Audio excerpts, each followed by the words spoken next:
nous allons commencer notre attente officielle ensemble ce matin. Bienvenue à la célébration du dimanche matin de l'Église chrétienne du Plateau. Je suis content de voir tous ceux qui ont pu se connecter ce matin. Là. Et à ceux qui nous regardaient en différé, je suis content que vous puissiez participer avec nous également pour louer Dieu, pour apprendre de sa parole. Je vais passer tout de suite la parole à notre pasteur pour quelques minutes. Bon, bien, bonjour à tous. C'est une joie de vous retrouver ce matin, encore sur Zoom, là, pour une autre semaine. Ce matin et la semaine prochaine, Dieu voulant. Puis si les changements ne changent pas, si les choses ne changent pas, d'ici 2 semaines, on va recommencer la diffusion en direct le dimanche matin sur YouTube. Et avec 25 personnes dans 2 semaines à compter du 14 mars. Donc, on va vous garder au courant pour les inscriptions à la fin de la semaine prochaine. Et avant que j'oublie, notre adjointe Francine me disait ce matin qu'elle a un problème avec ses 2 adresses Internet. Donc, si vous envoyez des courriels à Francine en ce moment, ça ne se rend pas. Donc, on va essayer de trouver la solution, là. Habituellement, son technicien, c'est notre frère Claude Soriol, mais Claude est occupé. À ce qu'on sache, en passant, je crois, à moins qu'Éric, tu puisses me confirmer le contraire, mais je pense que ta maman est toujours à l'hôpital, je crois. Et on continue à prier pour elle. Je ne sais pas si Éric est là, hein? Il me semble que j'ai vu son nom. Est-ce que tu peux juste nous confirmer ça, Éric? Oui, ma maman est toujours à l'hôpital. D'accord. Donc, on continue à prier pour elle, qu'elle puisse revenir à la maison le plus tôt possible. Alors, cette semaine, c'est la semaine de relâche scolaire, vous le savez, et c'est l'occasion pour peut-être certains parents de se joindre à nous. Mercredi soir, nous avons une soirée de prière commune, en commun, pour prendre du temps ensemble, pour prier, pour intercéder, pour louer Dieu. Alors, on vous invite à 7 heures, de 7 heures à 8 heures, 8h15 au plus tard, mercredi soir qui vient. Et puis, la fin de semaine prochaine, dimanche soir prochain, il y a un cours de Parcenon qui va commencer avec André et Louise Plourde.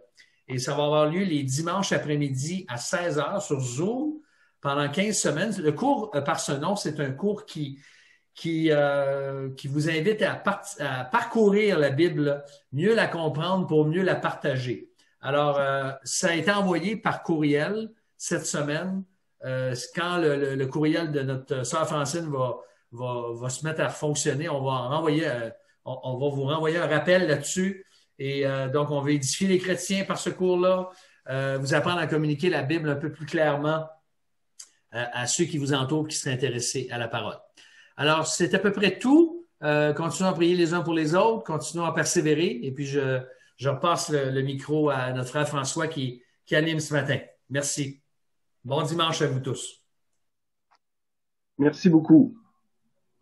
Alors, pour ceux qui comptent, ça fait 50 semaines là, que l'on a des restrictions qui amènent un inconfort là, face aux activités qu'on peut faire.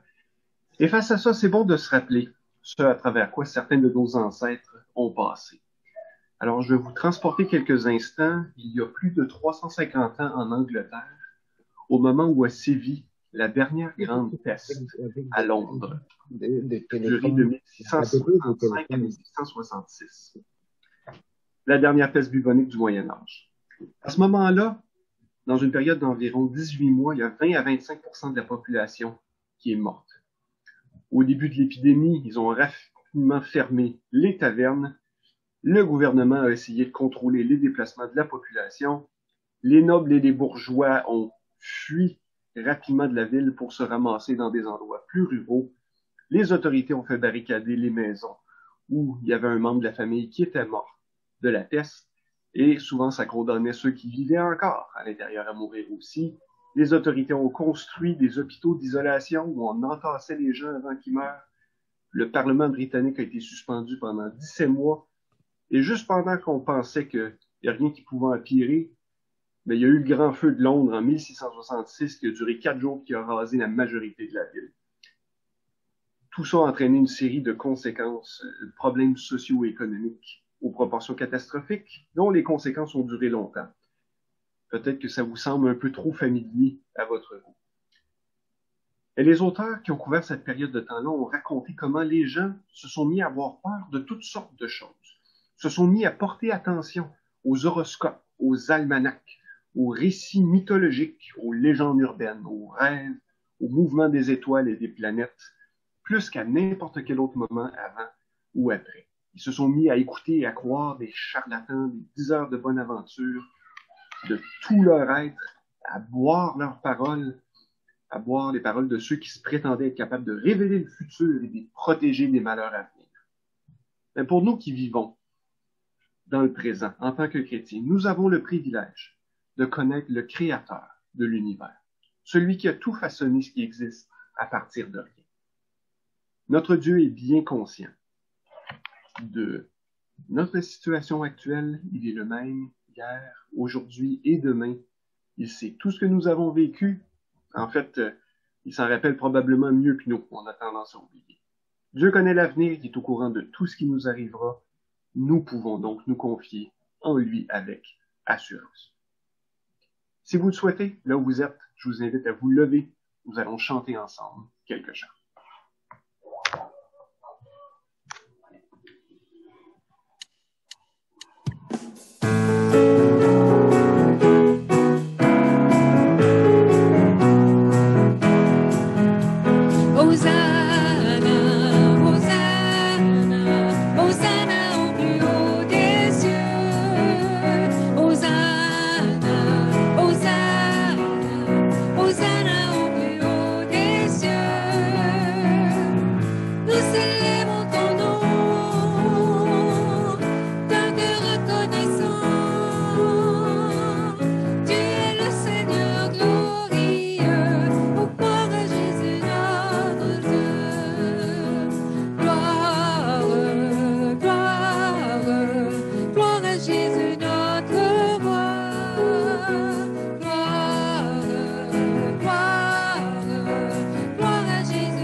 Malgré toutes les incertitudes auxquelles nous avons à faire face présentement, nous pouvons prendre appui dans le fait que notre grand Dieu règne sur tout l'univers. Il est au courant de toutes les ténèbres de mensonges dans lesquelles le monde est enveloppé. Même si nous avons de la difficulté à voir comment il s'y prend, il étend progressivement son royaume de lumière, il apporte la vérité dans le cœur des êtres humains, un à la fois, et il les réconcilie avec lui pour l'éternité. Alors continuons à chanter ensemble.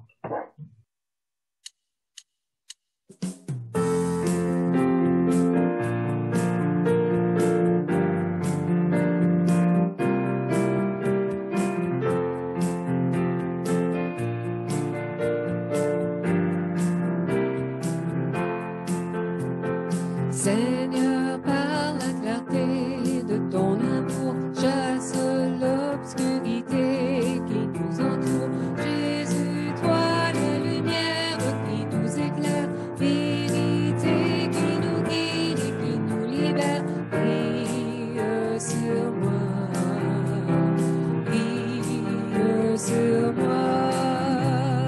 Oui, oh Jésus, ouvre ce pays de ta gloire, brûle l'Esprit Saint, embrase nos cœurs, coule en torrent de ta grâce, remplis les nations, pardonne, Seigneur, que la lumière soit.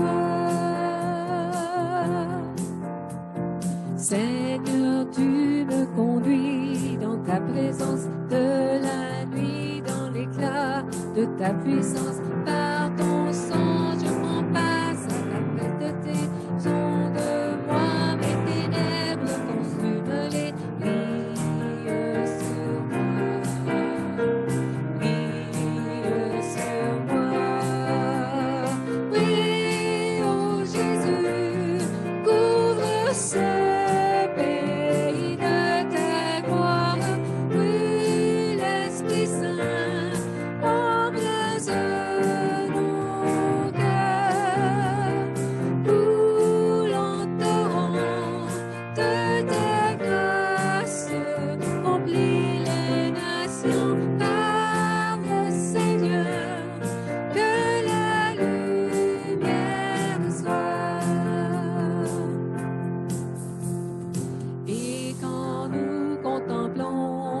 royauté, nos visages reflètent ta beauté et transforment sans cesse de gloire en gloire, que son plein notre vie dise ton histoire. Brille sur moi, brille sur moi. Brille, ô Jésus, couvre ce pays de ta gloire. Oui, l'Esprit Saint, embrase nos cœurs. Coulant torrent de ta grâce, remplis les nations. Parle, Seigneur, que la lumière soit.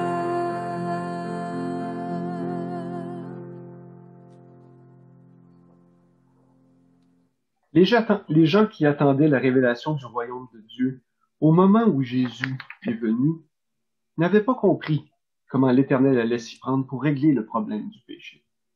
Et ce n'est qu'avec l'éclairage spirituel lié à la venue du Saint-Esprit par la suite que Dieu a fait comprendre de manière rétroactive son plan de sauvetage pour l'humanité. Lors de son ministère terrestre, le Christ a connu l'opposition, le rejet, la colère de ceux qui se disaient suivre les voies de Dieu.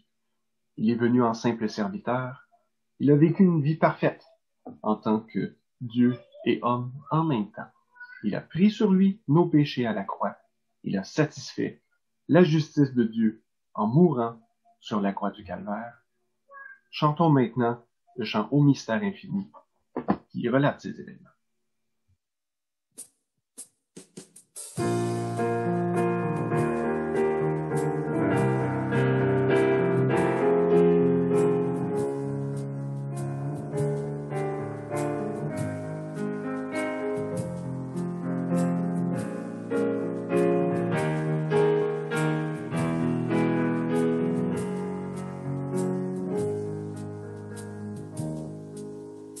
Mystère de Jésus-Christ, homme et Dieu réunis en parfaite harmonie, roi humble de cœur, Seigneur d'éternité, dans notre humanité, sublime humilité s'abaisse et lave nos pieds. Mystère infini, homme et Dieu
Vous pouvez maintenant prendre vos Bibles. Nous allons faire la lecture d'un texte à la fin de la deuxième épître de l'apôtre Pierre. Alors, la lecture d'aujourd'hui va avoir lieu dans 2 Pierre, chapitre 3, les versets 8 à 14. Alors, je dis. Mais il est un point que vous ne devez pas oublier, bien-aimés. C'est que, devant le Seigneur, un jour est comme 1000 ans, et 1000 ans sont comme un jour. Le Seigneur ne retarde pas l'accomplissement de sa promesse, comme quelques-uns le pensent. Il use de patience envers vous. Il ne veut pas qu'aucun périsse, mais il veut que tous arrivent à la repentance. Le jour du Seigneur viendra comme un voleur. En ce jour-là, les cieux passeront avec fracas, les éléments embrasés se dissoudront, et la terre, avec les œuvres qu'elle renferme, sera consumée. Puisque tout cela est en voie de dissolution, combien votre conduite et votre piété doivent être saintes.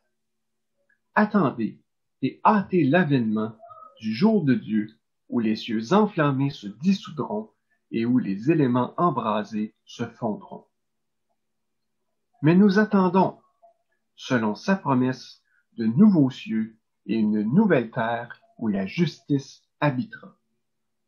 C'est pourquoi, bien-aimés, dans cette attente, efforcez-vous d'être trouvés par lui sans tache et sans défaut dans la paix.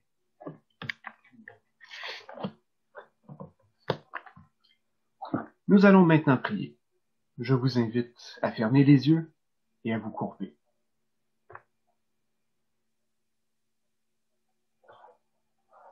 Père Céleste, toi qui connais tout, toi qui peux tout, toi qui nous soutiens par ta main puissante, nous nous présentons humblement devant toi ce matin.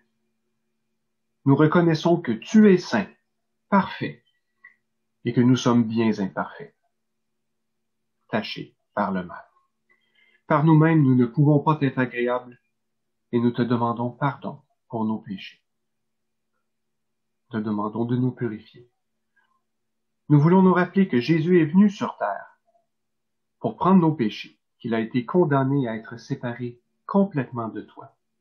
À la croix, il a subi ta colère à notre place pour que ce soit lui qui subisse les conséquences de nos péchés en se substituant à nous. Il est mort pour que nous puissions être réconciliés avec toi, déclarés justes et saints selon ses mérites à lui et non les nôtres. Merci de nous avoir ainsi offert le salut et la vie éternelle. Merci que pour ceux d'entre nous qui sommes présents en ce matin, rien de ce qui se passe maintenant sur terre peut affecter notre destinée future, qui est d'être réunis avec toi pour vivre pour l'éternité dans ta présence, dans le paradis, les nouveaux cieux, la nouvelle terre, là où il n'y aura plus ni deuil, ni cri, ni douleur, ni fatigue, ni doute, ni incertitude, et la mort aura disparu éternellement. Merci que cet espoir nous ancre en toi et nous guide à travers les épreuves de la vie que tu permets que nous subissions. Au nom de Jésus, nous te prions. Amen. Chantons maintenant ensemble un dernier chant avant l'enseignement d'aujourd'hui.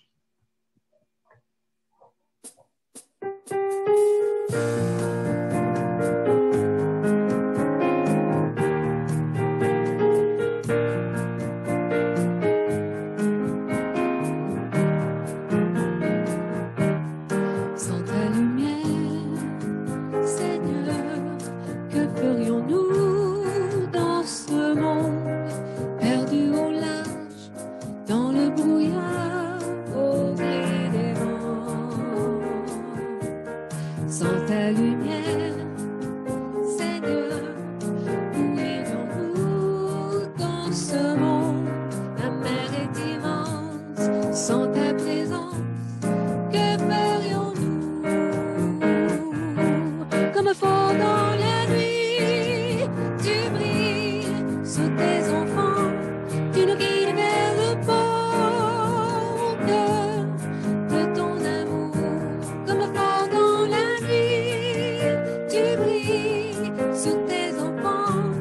nous guides vers le port au cœur de ton amour. Sans ta lumière, Seigneur, que serions-nous dans ce monde en perdition, sans direction, cherchons la voie. Sans ta lumière, Seigneur, où irions-nous dans ce monde? Que décider, qui écouter, que ferions-nous? Comme un fort dans la nuit, tu brilles sur tes enfants, tu nous guides vers le port au cœur de ton amour. Comme un fort dans la nuit, tu brilles sur tes enfants, tu nous guides vers le port au cœur de ton amour.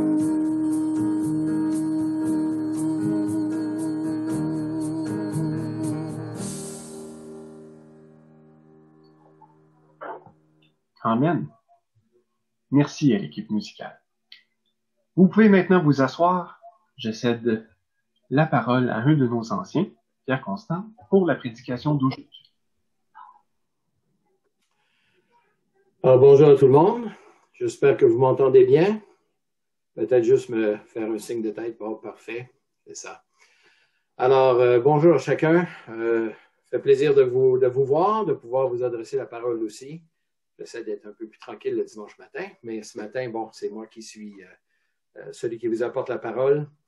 Merci à François qui nous a mis à la table un peu, non seulement par la lecture de 2 Pierre, mais aussi par une petite capsule historique qui nous rappelle que dans des temps de crise, eh bien, il y a toutes sortes de réactions qui se produisent dans notre monde. Parmi les non-chrétiens, la réaction dans temps de crise, c'est de se tourner vers les fables, vers les astrologues, les magiciens, les augures. J'ai noté, par exemple, que chez les enfants de Dieu, sans se tourner vers ce genre de personnages un peu hirsutes, dans nos milieux à nous, quand on vit des temps de crise, ce n'est pas rare, et vous m'avez entendu un petit peu là-dessus l'automne dernier, ce n'est pas rare qu'il y a une ferveur eschatologique qui renaît. C'est-à-dire qu'on se met à reparler du retour du Seigneur, à voir, chercher des signes un peu partout.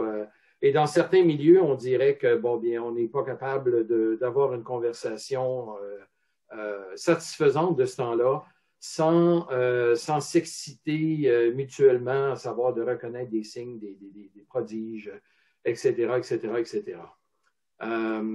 J'ai l'occasion d'enseigner un cours en ce moment qui fait le tour des épîtres générales. C'est-à-dire, même avant ça, on prend l'épître aux Hébreux et on poursuit l'étude jusqu'en l'Apocalypse. Alors, c'est pendant tout un semestre. Et j'ai eu l'occasion de baigner un petit peu dans les épîtres générales cet automne. Entre autres, bon, Jacques, 1-2 Pierre, 1-2, 3 Jean, Jude, bon, l'Apocalypse, ça viendra. Mais il y a ces textes qui m'ont mis en présence d'une chose. Il y a un thème qui parcourt pas mal de ces épîtres. C'est effectivement le thème de l'avenir, le thème du retour du Seigneur, le thème de ce qui va arriver par la suite. Et, bien, on est un peu curieux face à des situations exceptionnelles, des circonstances exceptionnelles, de voir qu'est-ce que la Bible en dit. Et puis pour ça, bien, il y a toutes sortes de mouvements, même parmi les chrétiens évangéliques, qui naissent et qui sont l'objet de pas mal de discussions. Alors, plutôt que d'embarquer dans cette, comment est-ce que je pourrais dire, dans cette synergie, j'aimerais nous ramener un petit peu à ce que les épîtres générales disent du retour du Seigneur. Et l'enseignement de ce matin va revêtir plutôt une forme de survol. On va s'ancrer d'abord dans 2 Pierre chapitre 3, texte que François nous a lu tout à l'heure, parce que c'est un texte qui cristallise pas mal les éléments que je veux mentionner ce matin. Mais on retrouve plusieurs de ces éléments à travers ces épîtres générales. Et si on voulait étendre, jeter le filet un peu plus large, on se rendrait compte que c'est le cas même dans les épîtres de Paul, mais aussi, bon, évidemment dans l'Apocalypse, mais Jésus a aussi pas mal de choses à dire à ce sujet-là. Mais comme on ne peut pas faire le tour du Nouveau Testament en 30 minutes ou en 20 minutes, on va se restreindre un petit peu. Dans 2 Pierre chapitre 3, j'aimerais juste attirer notre attention au départ à 3 observations générales dans ce texte. François nous l'a lu, savoir qu'il est un point que vous ne devez pas oublier, frères bien-aimés, c'est que devant le Seigneur, un jour est comme 1000 ans sont comme un jour. Le Seigneur ne retarde pas dans l'accomplissement de sa promesse, mais au contraire, il use de patience, ne voulant qu'aucun périsse, mais que tous arrivent à la repentance, et que le jour du Seigneur viendra comme un fracas, ou viendra comme un voleur. En ce temps-là, bon, les cieux se passeront avec fracas, la terre avec les œuvres qu'elle renferme sera consumée. Alors, 3 observations de base avant d'aller plus en détail dans le survol, si je peux dire. Une première observation de base, c'est que le temps de Dieu s'écoule selon un sablier bien différent du nôtre. François mentionnait au tout début que ça fait déjà à peu près 1 an là, qu'on est dans toute la question du confinement, etc. On pourrait dire que pour le Seigneur, 1 an est comme un jour et un jour est comme 1 an. Nous, ça nous semble beaucoup plus long. Imaginez-vous 1000 ans. Pour le Seigneur, c'est comme un jour est comme 1000 ans. On espère que ça ne durera pas 1000 ans, notre situation, mais le Seigneur fonctionne d'après une horloge, une montre qui tic-tac à une vitesse différente de la nôtre. J'aime bien les films de science-fiction où on se promène de dimension en dimension et où le temps ne se propage pas ou ne se poursuit pas à la même vitesse. Mais devant le Seigneur, ce qui se passe, eh bien, c'est nos vicissitudes quotidiennes prennent une autre dimension. Le Seigneur travaille avec des temps beaucoup plus grands, de sorte que quand on crie au loup, quand on voit des signes, quand on voit tel événement dans le monde, puis on se dit, ça y est, ça y est, ça y est, le Seigneur nous rappelle dans Matthieu 24, ce ne sera pas encore la fin. Ça ne sera pas encore la fin. Alors, nous, on espère toujours voir la fin, mais ça a l'air que la fin n'est pas arrivée encore. Et non pas qu'on n'y aspire pas, ça fait partie de nos désirs. D'ailleurs, j'espère qu'on soupire aussi après le retour du Seigneur. Mais le temps s'écoule devant Dieu d'une façon un peu différente de la nôtre. Dieu, d'ailleurs, est en dehors du temps. Deuxième observation que j'aimerais souligner, elle est au verset 9, c'est que le temps qui passe, ben, c'est l'occasion de se repentir et de confesser Jésus comme Seigneur. Dieu ne tarde pas dans l'accomplissement de sa promesse. Dieu ne tarde pas dans ce qui va se produire, mais il use de patience. Donc, Dieu est patient avec notre monde. Il est patient avec nous. Alors, il est patient avec notre monde. Alors, même dans ce monde qui prend des directions différentes, et je vais en parler tout à l'heure, il y a un Dieu derrière qui est patient, qui prend son temps. Et on se dit des fois, Seigneur, jusqu'à quand? Jusqu'à quand? Est-ce que ça pourrait finir? Mais si Dieu avait décidé de mettre fin au temps avant notre conversion, qu'est-ce que ça aurait été?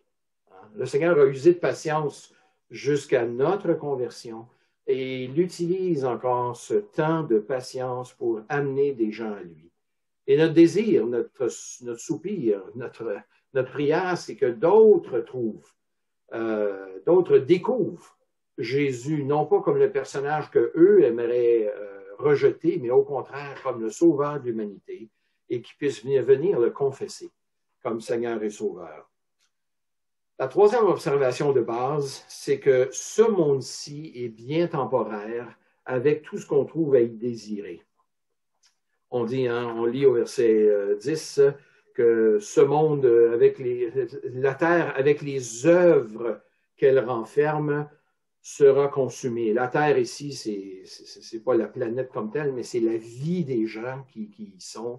Eh bien, tout ça, ça sera consumé. Ce sera bien temporaire en vue de l'éternité. Alors, basé sur ces 3 observations, je me suis amusé cette semaine un peu à regarder ce qui concernait le retour du Seigneur dans les Épîtres générales. incluant l'Épître aux Hébreux. Je ne me suis pas tapé l'Apocalypse parce que là, c'est tout à fait un autre genre littéraire. Mais d'abord, entre Hébreux et Jude, il y a pas mal de textes qui nous parlent de l'avenir, qui nous parlent du retour du Seigneur. Et je vous propose qu'on aborde ce matin ce sujet de l'eschatologie ou du retour du Seigneur sous 3 grandes questions. La première, c'est comment les apôtres ou comment les épîtres parlent-elles ou parlent-ils, les apôtres, de ces réalités? On va juste regarder certaines expressions qui sont employées. Deuxièmement, on va chercher à répondre à la question, quelles sont les fins possibles? Quelles sont les avenues possibles? Quelles sont les éternités possibles? Et grosso modo, la parole de Dieu nous en présente 2, vous pouvez déjà deviner. Mais là où j'aimerais attirer notre attention, c'est que faire d'ici ce moment-là? Que faire d'ici là? Alors, regardons d'abord dans un premier temps les différentes expressions qui sont employées pour nous parler de l'avenir, pour nous parler de l'éternité. Dans 2 Pierre déjà, on lit qu'il y aura des nouveaux cieux, une nouvelle terre, par exemple. Mais il y a d'autres expressions qui sont employées.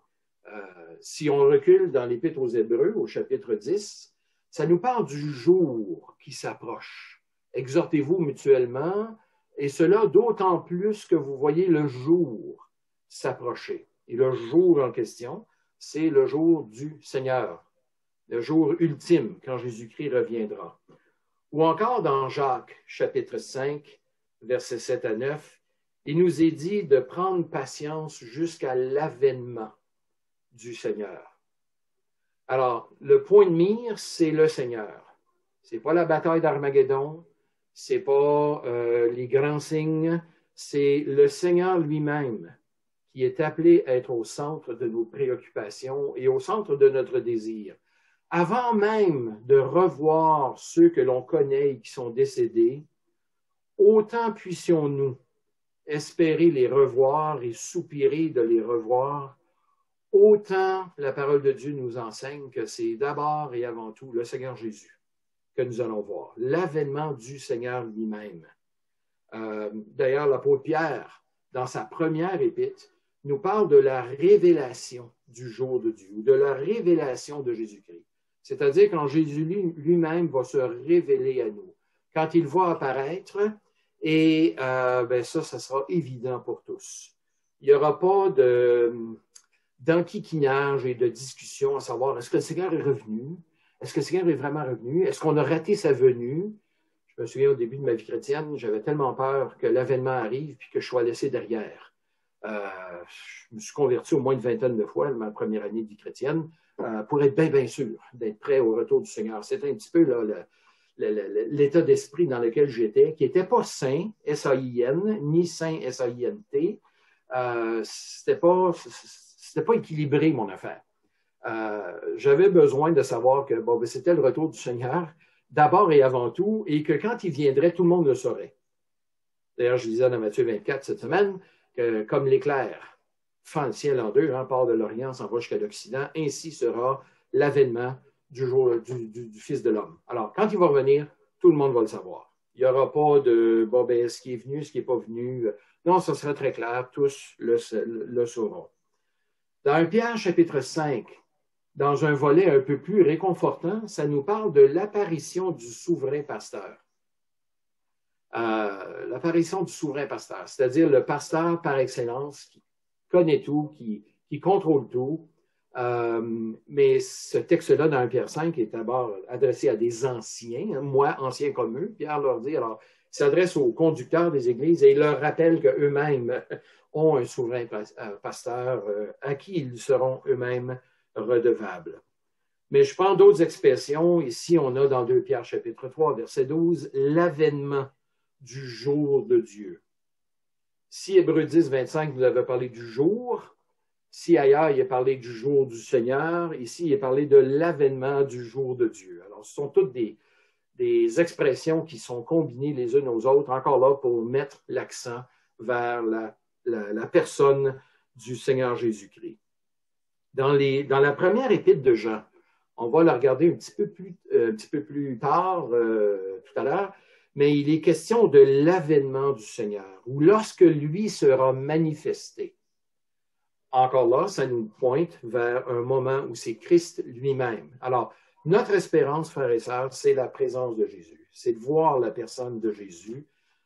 C'est lui qui est notre point de mire, c'est lui qui est notre désir, en fin de compte. Et j'espère que dans le fond de nos cœurs, le Seigneur a créé en nous ce désir de le voir lui-même. Oui, voir nos amis peut-être qui sont décédés, et plus on va vieillir, ben, plus il va y avoir de gens que l'on connaît qui seront dans sa présence et qu'on aura hâte de revoir. Certains d'entre nous ont perdu des êtres chers dans les dernières années ou dans la dernière année. Alors, tout à fait normal de vouloir les revoir parce que leur présence nous manque, leur absence nous fait du mal. Mais d'autre part, ça ne sera rien à comparer à la présence du Seigneur Jésus. Alors, ça, c'est le premier point de mire. Alors, quand on parle de l'avenir, de l'eschatologie, j'espère que ce qui retient notre attention, ce n'est pas la bataille d'Armageddon, ce n'est pas les signes, ce n'est pas l'enlèvement, ce n'est pas le 7 ans ou pas le 7 ans, ou le 1000 ans ou pas le 1000 ans, mais la personne même de Jésus-Christ. Et ça, je dois dire que ça a été une marque de notre Église. Depuis que je connais le Seigneur, il y a eu dans l'Église chez nous, l'Église chrétienne du Plateau, qui portait un autre nom jadis, il y a eu différentes compréhensions du retour du Seigneur, mais jamais au point de se diviser là-dessus. Jamais au point de se tirailler pour en faire un point de communion entre nous. En fait, on attend tous la même personne, la personne du Seigneur Jésus, et c'est lui qui nous unit, bien plus que peut-être parfois nos différences d'opinion. Deuxièmement, la deuxième question que j'ai mentionnée tout à l'heure, c'est bien, quelles sont les fins possibles, Ephianes? Quelles sont les issues, les points ultimes possibles? Mais encore là, dans les Épîtres, comme dans l'Apocalypse d'ailleurs, mais dans ces Épîtres, incluant l'Épître aux Hébreux, il y a cette double réalité d'être soit en présence de Dieu, soit d'être rejeté, loin de Dieu, l'absence de la présence et de la personne de Dieu. Et la façon dont la Bible en parle, la façon dont ces épîtres en parlent, c'est qu'il n'y en a que deux issues. Il n'y en a pas trois, il n'y en a pas quatre, il y en a deux. Être avec le Seigneur ou être sans le Seigneur. Et ça, bien, dans notre eschatologie, j'espère que c'est clair, que ce qui nous attend, c'est la présence de Dieu. Mais ce qui attend ceux qui ne connaissent pas le Seigneur, c'est une éternité sans lui. Ce n'est pas une deuxième chance après la mort. Ce n'est pas une occasion de se racheter eux-mêmes, comme si le sacrifice de Christ n'était pas suffisant. Non, ce qui attend, et j'ai été frappé de voir combien souvent, dans ces épîtres, on entend, on lit des termes comme par exemple le jugement ou le feu dans Hébreux 10, verset 27. Ou encore le jugement dans 1 Pierre 4. Ils devront rendre compte à celui qui est prêt à juger les vivants et les morts. On a dans notre société des gens qui sont forts en négociation. On a des gens qui sont formés en rhétorique pour être capables de négocier des achats ou des ventes difficiles. Il y a toute la rhétorique qui faisait partie du cours classique jadis, qui est moins présente maintenant dans les classes du primaire ou même du secondaire ou même au cégep ou à l'université. Mais on pense qu'on va négocier avec Dieu. Non, malheureusement, c'est dit que toute bouche sera fermée. Tout genou va fléchir. Tous vont reconnaître que finalement, c'est Dieu qui avait raison. C'est sa parole, c'est sa vérité. Alors que j'y crois ou pas, ça ne change rien à cette réalité. Alors, notre monde définit la vérité selon ce qu'il pense, selon ce qu'il croit, ce qu'il désire, mais ce n'est pas ça. La réalité, c'est ce que Dieu a dit. C'est ce qui va arriver, c'est ce qui est arrivé dans le passé, c'est ce qui va arriver dans l'avenir. Alors, la question du jugement, la question du jour de Dieu, de la fin des temps, du royaume, d'être éternellement rejeté loin de sa face, ça fait partie du cadre dans lequel la parole de Dieu nous parle de l'eschatologie. Et j'espère que dans nos conversations eschatologiques, on ne perde jamais de vue cette notion de quoi le Seigneur nous a sauvés. Il nous a sauvés d'une éternité sans lui, d'une éternité où finalement on va continuellement se rabattre sur le fait que c'est nous qui avons raison, que c'est nous, et constamment insatisfaits. La Bible présente plusieurs images, là, mais entre autres celle-là. Constamment en révolte, pas de paix dans l'âme, pas de paix dans la personne. Et nous avons besoin de reconnaître que c'est malheureusement ce qui attend ceux qui ne connaissent pas le Seigneur. Puis d'autre part, le revers de cette pièce, c'est ce qui attend les enfants de Dieu, à savoir le royaume promis, Jacques chapitre 2, verset 5. Dieu a promis le royaume à ceux qui lui appartiennent. La première épître de Pierre nous parle d'un héritage ou d'une espérance qui ne peut ni se corrompre, ni se souiller, ni flétrir. Ça, c'est 1 Pierre, chapitre 3, verset 5. Oui, c'est ça. Ou encore la révélation de Jésus-Christ. Ayez une parfaite espérance en la grâce qui nous sera portée lors de la révélation de Jésus-Christ. Alors, j'ai fait référence tout à l'heure. Nous sommes appelés, selon 1 Pierre, chapitre 5, verset 10, dans une des plus belles louanges du Nouveau Testament, Dieu nous appelle à sa gloire éternelle. Notre monde fait des pieds et des mains pour avoir une gloire bien temporaire. On va à des spectacles de Britain's Got Talent, puis America's Got Talent, puis on a notre 2 minutes, 3 minutes, et là, ben, si Simon décide de peser sur son X, ça y est, c'est fini. S'il est suivi par d'autres, alors on a l'air fou. Non, ce qui nous attend dans la présence de Dieu, c'est pas la honte éternelle, c'est la gloire éternelle. Une gloire qui est bien différente des 15 secondes, 30 secondes, 3 minutes, 5 minutes, 15 minutes de gloire que notre monde peut nous présenter. On a aussi dans ces épîtres l'expression d'être en présence de Christ, être dans sa présence, être avec lui pour l'éternité. Je ne sais pas si vous aimez le Seigneur Jésus. Je prie que je puisse continuer à l'aimer et que mon amour grandisse pour lui. Il me semble que mon amour n'est pas fort comparé à celui qui lui a pour moi. Mais c'est d'abord et avec lui qu'on sera pour l'éternité, être en sa présence. Alors, il y aurait plusieurs autres expressions, mais je veux plutôt m'attarder maintenant pendant quelques minutes à qu'est-ce qu'on doit faire d'ici là? Et les épîtres générales ont beaucoup à nous dire sur non seulement ce qui nous attend, mais quoi faire en attendant. Est-ce qu'on se contente de faire le pied de grue, d'attendre, de fureter notre téléphone pour savoir qu'est-ce qui se passe? Je suis toujours étonné quand je suis dans un endroit public et les gens ont un peu de temps devant eux. Moi, je n'ai pas de téléphone portable, mais à peu près tout le monde en a. Et je suis toujours surpris de voir le réflexe de se remplir l'horaire, se remplir la pensée avec fureté. Soit regarder son courriel, soit regarder Facebook ou autre chose, mais on s'accapare la pensée. Quoi faire en attendant? J'espère que ce qui nous occupe dans l'attente du retour du Seigneur, ce n'est pas simplement fureter partout, mais c'est de mettre en pratique ce que la parole de Dieu nous dit. Je prends quelques exemples. D'attendre le retour de Jésus-Christ. Hébreux 10 nous parle de s'exhorter mutuellement, de veiller les uns sur les autres, de ne pas abandonner ni notre assemblée, ni notre assurance. Les deux verbes, le même verbe est employé pour ne pas abandonner ni l'un ni l'autre, au verset 25 et au verset 35 d'Hébreux 10. Hébreux 12 nous parle dans l'entremise d'adorer Dieu en ses termes à lui, et non pas selon les nôtres, de lui rendre un culte qui lui soit agréable, ou d'offrir à Dieu un sacrifice de louange, Hébreux 13, de prendre patience, Jacques chapitre 5, verset 7, dans 1 Pierre 3, de bénir Dieu pour l'espérance et l'héritage qu'il nous donne, dans l'attente d'une allégresse indicible, c'est tout un adjectif ça, indicible, qu'on ne peut pas décrire, dont on ne peut pas parler, glorieuse. 1 Pierre chapitre 1, verset 13, après nous avoir décrit toutes ces réalités qui nous attendent, bien, ça nous dit maintenant quoi faire, d'avoir une pensée ferme.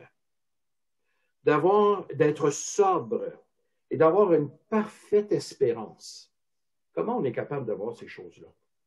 Entre autres, en s'exposant à la parole de Dieu, en s'exposant aux frères et sœurs, en raffermissant notre communion avec lui.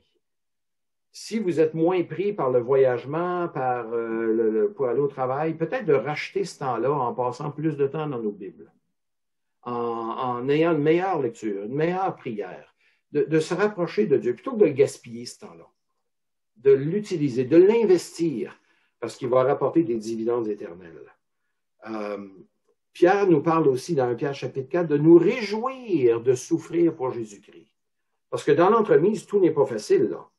Il y a des cœurs incrédules, il y a des ennemis, il y a des rebelles, il y a le temps qui passe, la fatigue qui s'installe, on est affligé par diverses épreuves, la volonté des païens qu'on faisait jadis, les souffrances qui sont associées au Christ, les souffrances qui sont temporaires, la cupidité, les paroles trompeuses des faux prophètes.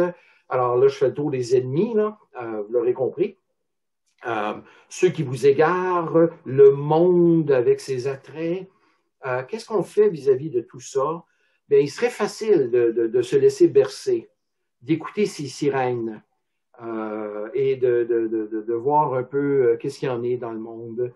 Non, au contraire, profitons de ce temps, non pas pour s'attacher au mât, puis faire comme Ulysse, là, d'entendre les sirènes, puis d'être tenté, puis de savoir jusqu'où on peut aller. Non, au contraire, de faire la sourde oreille aux choses de ce monde, puis au contraire, de se tourner vers Dieu, d'investir notre temps. Alors, plutôt que mangeons et buvons, car demain nous mourrons, soyons sobres et veillons. Prenons ce temps pour cela. Je termine en parlant de 4 appels. 4 grands appels que l'on peut, sous lesquels on pourrait résumer l'enseignement de ce matin. Attendre le retour du Seigneur, c'est d'abord un appel à grandir en sainteté. 1 Jean chapitre 3, versets 2 et 3 nous dit « Quiconque a cette espérance en lui, c'est-à-dire en Jésus-Christ, quiconque a cette espérance en lui se purifie, comme lui-même, Christ, est pur. » Donc, en attendant Jésus-Christ, c'est peut-être un peu normal qu'on désire être comme lui, si c'est lui qu'on attend. Si c'est lui qu'on désire voir, alors que ce ne soit pas une surprise, que ce ne soit pas un tel changement, j'en conviens qu'on ne sera jamais rendu à la sainteté là où on désire l'être, où on devrait l'être. Mais d'autre part, on est appelé à grandir en sainteté. Donc, c'est un appel à grandir en sainteté. C'est aussi un appel, frères et sœurs, à grandir en discernement. Un appel à grandir en discernement. De ne pas penser que tout ce qui brille est or, que tout ce qui est signe est nécessairement signe du retour du Seigneur. Ça peut être signe que ça va aller mal encore un bout de temps, ou que si on reprend un peu de bon sens, ça ne veut pas dire que ce sera la fin de tout non plus. Il y a eu des périodes dans l'histoire, non seulement il y a eu des crises sociales, puis des crises sanitaires, il y a eu des crises spirituelles aussi, où les gens étaient sûrs que le Seigneur revenait. Et ça fait 1000 ans, 400 ans, 500 ans, 300 ans de ça. Alors, à ceux qui voient des signes ou des signes dans le ciel ou des signes du retour du Seigneur, ayons un peu de discernement. Et ça, je dis ça avec toute la sobriété que je suis capable d'avoir et que j'essaie de communiquer aussi en ce moment. C'est de discerner, frères et sœurs. C'est pas tout le monde qui parle du Seigneur qui est chrétien. Et ce n'est pas tous les chrétiens qui parlent du Seigneur, du retour du Seigneur de la bonne façon. Et si ce qu'ils disent provoque de l'anxiété, provoque de l'inquiétude, c'est peut-être parce qu'il manque une bonne dose de sobriété et de discernement dans la chose. 3e appel, un appel à la patience. La patience dans la souffrance, la patience dans notre marche avec foi. Qui dit patience dit des choses qui nous impatientent. Hein? Alors, on a besoin de grandir en patience dans notre monde actuel. Et finalement, c'est un appel aussi à nous soutenir mutuellement. Ce ne sont pas tous qui ont une sobriété. Ce ne sont pas tous qui ont une pensée calme vis-à-vis du retour du Seigneur. Il y en a qui trouvent ça difficile. Il y en a qui sont anxieux. Il y en a qui qui ont besoin d'aide. Et c'est là où on a besoin de se serrer les coudes un petit peu mutuellement, frères et sœurs, de prendre soin les uns des autres. André en a déjà parlé abondamment, Claude François, et dans les capsules aussi, on en a parlé beaucoup aussi. De se soutenir mutuellement, de se donner un coup de téléphone, d'aller prendre une marche ensemble, avec une petite distanciation, on comprend, mais de ne pas s'empêcher de se voir, même si c'est juste à l'écran ou au téléphone. Moi, ça me fait un bien fou d'être avec les gens. Même si je suis introverti, ça paraît peut-être pas des fois, même si je suis introverti puis jamais dans mes affaires, à un moment donné, j'en ai assez de mes quatre murs et j'ai le goût de voir des gens.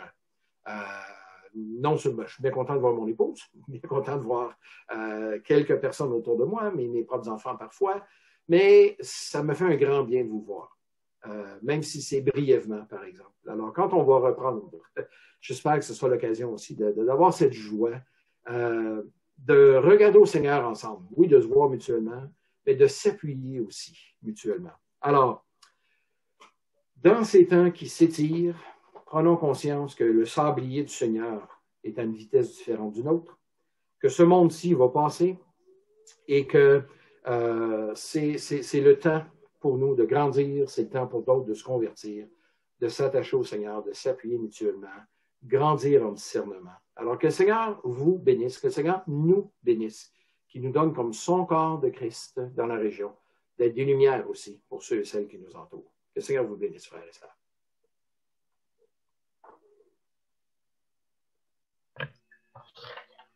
Merci beaucoup. Je vous invite à vous relever. Nous allons chanter un dernier chant en assemblée.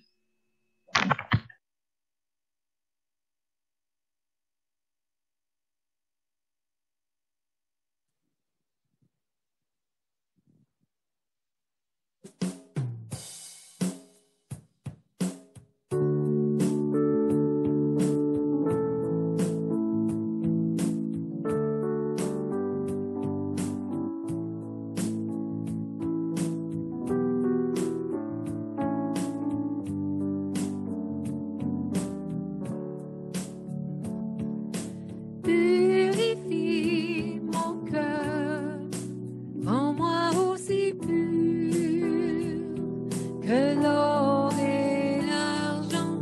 Purifie mon cœur, rends-moi aussi pur que l'or, feu du fondeur. Je n'ai qu'un désir, être saint,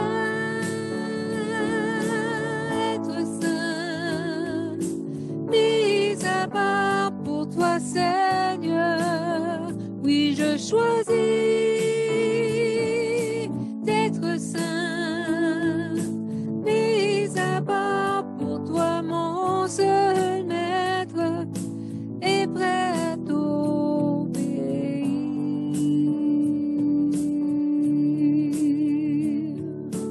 Purifie mon cœur, rends-moi aussi pur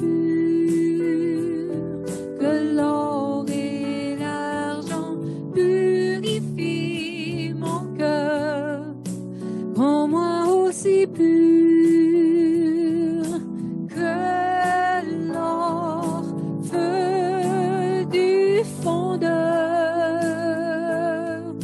Je n'ai qu'un désir, être saint,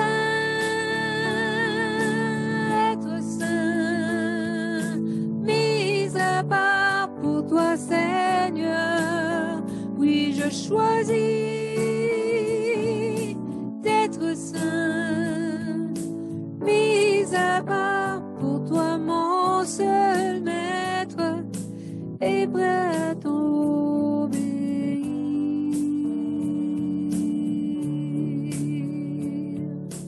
Purifie mon cœur.